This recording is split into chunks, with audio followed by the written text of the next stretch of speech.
Welcome to the Protos podcast. Today's date is Friday, the 3rd of September, and you're listening to a weekly roundup of the most important stories from the past week as reported by us. This week, Protos covered a legal loophole coveted by the parents of teenage Bitcoin hackers, Chia's falling value, and the race to unload Chia-related hardware. And finally, we heard Trump's anti-Bitcoin notions in a recent Fox interview that creepily feels like déjà vu. But first, this week, we're back in China, where the country's Supreme Court has ruled that a local hosting provider must return nearly 500,000 Radeon GPUs to crypto outfit Genesis Mining. The ruling ends a years-long legal battle. Starting in 2019, Genesis Mining filed a lawsuit to reclaim the property from Shiji Technology, saying that they had refused to return the GPUs, as well as another 60,580 Antminer S9s. Shiji, like other cloud hosts that specialize in crypto, maintains mining rigs while selling the hash power that they generate. According to court notes, Shiji stopped payouts related to the use of those chipsets in September 2018 because Genesis Mining didn't pay its power bills. Genesis Mining's lawsuit was originally trialled in an intermediate court and came out in Genesis' favor. Shiji did appeal, but it was denied in 2020. Shiji then took it to the Supreme People's Court, China's highest court, where it's now been decided that the case won't be reopened. What's interesting is that within the ruling, China's Supreme Court noted that its decision is still in line with the country's wider crypto crackdown. This is despite returning the mining rigs to their rightful owner. So now, most of the rigs will go after Genesis Mining's operations in Hong Kong, with just 100,000 of the GPUs being directed to its business in mainland China.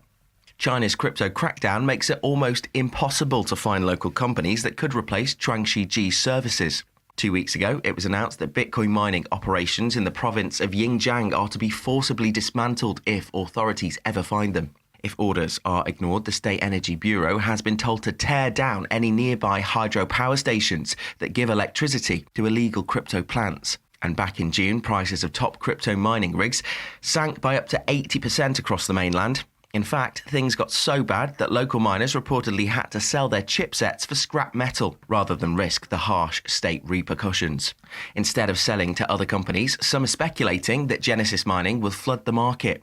A global GPU shortage means acquiring older models is more common among individual buyers. If Genesis plans to offload the GPUs rather than mine crypto with them, second-hand rigs of the same model sell for around $200 to $500 a pop on eBay. Conservatively, that's a bit over $97 million.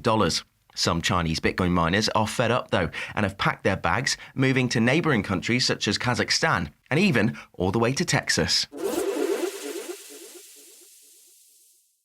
Next up, the parents of two teenage hackers who allegedly stole nearly $1 million in Bitcoin say time is up to sue the pair. According to a civil lawsuit filed in Colorado, the two teens hacked into the victim's clipboard using sophisticated malware and intercepted a Bitcoin transfer made by Andrew Schober in January 2018. Neither set of parents are disputing that the theft took place, but are instead arguing that an expired statute of limitations means the case should be dismissed. 16.4 Bitcoin was taken from Schober's wallet, about $150,000 at the time, but a staggering $800,000 today. Clipboard hijacking relies on victims copying and pasting long wallet addresses instead of typing them out one character at a time. The malware first waits for a wallet address to appear in the victim's clipboard, then a legitimate wallet address is swapped out for one belonging to a hacker. The victim then fails to notice any changes and unwittingly confirms the transfer. The pair had allegedly hidden the malware in the code of a Bitcoin wallet called Electrum Atom, which Schober downloaded from Reddit.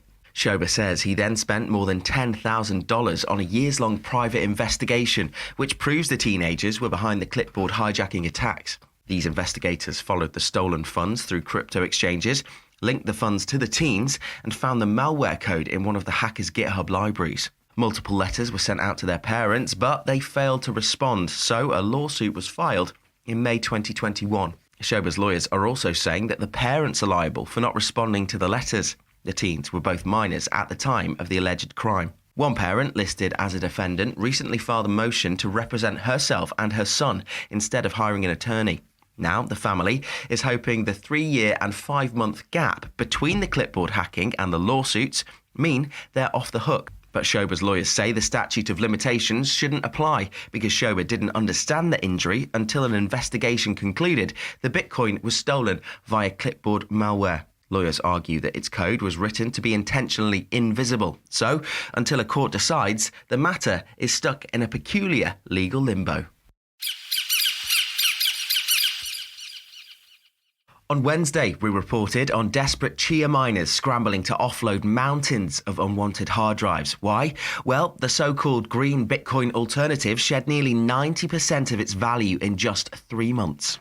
Chia launched in May as the native token of BitTorrent inventor Bram Cohen's Chia network. Backers included big-name investors Andreessen Horowitz, Bayer Capital, and serial entrepreneur/social media guru Naval Ravikant. Chia promised an environmentally conscious alternative to proof-of-work cryptocurrencies like Bitcoin through its proof of space and time consensus algorithm. So, rather than leveraging electricity-hungry mining rigs to validate transactions, Chia's farmers just have to show that they have free hard drive space. Chia's price had soared 140% to over $1,600 shortly after its exchange listings, amid a blaze of eco-friendly hype. But by mid-June, its price had tanked to $163, leaving a trail of prematurely fried hard drives, jacked up tech prices, and more brown than green landfill. VPN Express noted that farmers who snapped up the hard drives at vastly inflated prices were looking to sell them while pivoting to other crypto mining ventures. But selling Chia-tainted SSDs isn't easy. A Chia Facebook group with over 5,000 members has reportedly seen a surge of miners shilling their unwanted hardware. And with Chia's nearly 90% drop from its May peak, sellers far outnumber buyers, meaning former farmers are being forced to drop their asking prices by hundreds of dollars. One Chia farmer in China's Dongnai province told VPN Express, quote, "I am selling my hardware I bought 3 months ago for a loss. When they started with Chia, a hard disk drive boasting 6 terabytes of storage could fetch as much as $286, a 60% increase on the book price. However, they must now sell for close to $110. That's a 62% loss.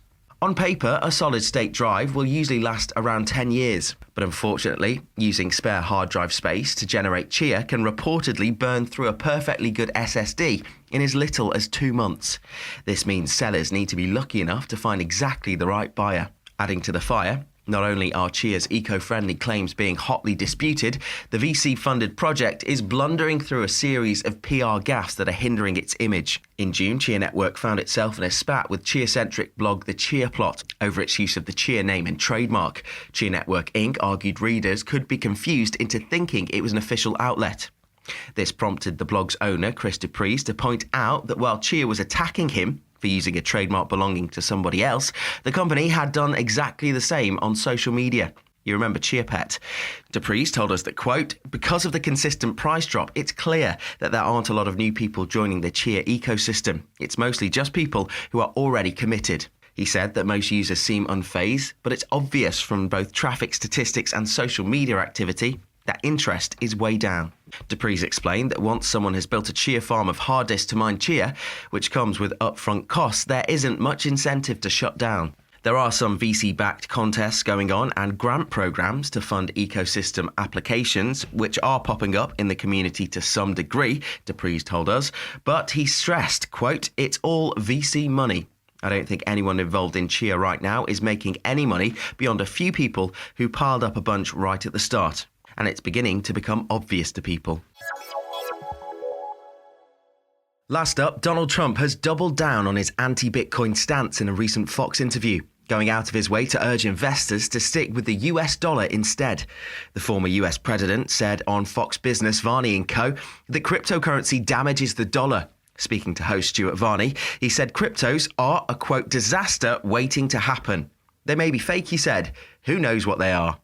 Trump's apparently not so keen on Wall Street either. He claimed he was never a big stock market person and said, quote, "If it goes the right way, it's good. And if it goes the wrong way, it's not so good." Trump has, however, remained consistent in his anti-Bitcoin shtick, but this most recent interview sounded more than a little familiar. That may be because this Q&A was practically indistinguishable from an earlier slot in June, when the pair exchanged almost identical questions and answers. Back then, Trump said that Bitcoin, quote, "seems like a scam," before the currency slipped 8% shortly after. Bitcoin also tumbled 10% following a 2019 Trump tweet in which he said he was, quote, not a fan of Bitcoin and other cryptocurrencies, which are not money and whose value is highly volatile and based on thin air, end quote. However, anti-Bitcoin comments from the former president appear to have lost their power over crypto markets as Bitcoin's price appears unaffected by the recent Fox interview. Despite this anti-Bitcoin shade, several supporters have set up cryptos in the former commander-in-chief's name. In 2016, Trump fans launched Trump Coin, a cryptocurrency for fellow patriots. According to its official website, Trump Coin paves the way into fundraising support of patriots worldwide who need support in their fight against corruption and tyranny. CoinGecko data shows Trump Coin experienced a few price spikes over the years. It reached an all-time high of $2.92 in May last year, which equaled a 760,000% growth since inception. Nowadays, it trades for a measly 5 cents, having dropped 98% since its peak. And yet, amazingly, Trump Coin has outperformed both Bitcoin and the US dollar so far in 2021. Then there's MAGA Coin. According to its website, MAGA Coin was created by America First conservatives out of frustration with losing the election, with a goal to fund political campaigns of future Make America Great Again type candidates. The crypto has no affiliation with either Trump or the Republican Party, and it's effectively worthless as it's yet to list on any exchange. In July, MAGA Coin's website fell victim to a hacktivist who exposed personal information of thousands of MAGA Coin holders who'd signed up for their 100 tokens. The breach revealed MAGA Coin bonuses given to right-wing media personalities who had helped to shield the project. And there are even some in the former president's orbit who have endorsed crypto in the past. Matthew Whitaker, Trump administration's acting attorney general, once sat on the board of a marketing firm that pitched a cryptocurrency for time travel. Unsurprisingly, the time travel X cryptocurrency turned out to be a $26 million scam. And that's your lot. Thank you for listening. We hope you enjoyed this week's episode, but we realise there's only so much that we can squeeze into one podcast episode. So if you want more of the stories that matter, then check out Protos.com. And don't forget to subscribe to the Protos podcast on Spotify, Apple Podcasts, or any other major podcast provider for more weekly roundups. We'll be back next week. See you then.